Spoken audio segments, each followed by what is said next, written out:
So here's our first video where I help you guys maneuver this gluten-free journey. I'm so excited to do it together.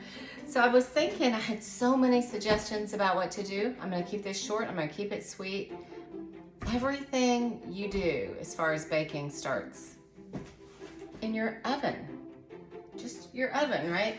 So the most important part is making sure it's the right temperature. Oven thermometers are key. This is an inexpensive, probably like $5, $6 thermometer. You keep it in your oven.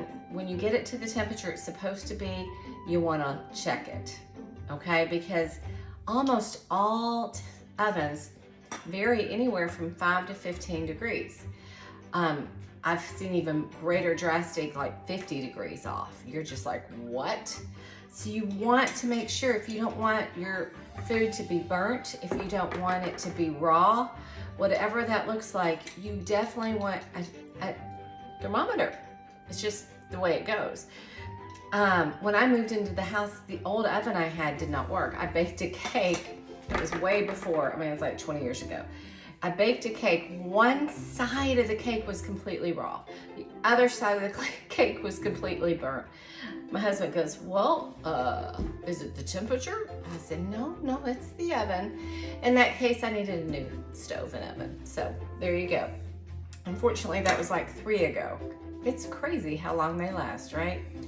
Maybe I just use them too much. That could be too. So you've got to make sure you have this in your ovens and check it before you bake. Every time. Because yesterday it could have been 5 degrees below. Today it could be 15 over. Also, they can't be calibrated. These ovens can't calibrate an oven. So therefore, you have to keep an eye on the fluctuation and adjust. If your recipe says 350 degrees for 30 minutes, but your oven's running 325, obviously you're gonna have to turn your oven up until it hits that 350, okay? So now we're gonna add to it timers. Timers are the other key essential. You don't want to forget you have something in there. You can use your oven timer, whatever it is, but the key is to give yourself time to get there. If I'm cooking at home, I'm off doing something else while it's in the oven, and I'm forgot about it. Suddenly I kind of hear that timer, or do I? And then I have to get throughout the house to the oven mitts on, and get it out. Well, I've already killed 2 to 5 minutes trying to get there.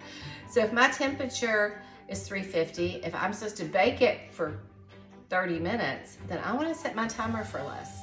So typically, if I'm going to stay downstairs, I'll set it for 2 minutes less. If I'm going upstairs, I will, first of all, take it with me so I can hear it. And second of all, I will set it for about 4 or 5 minutes less than the time I'm supposed to. That gives me time to get back down here and get it out of the oven.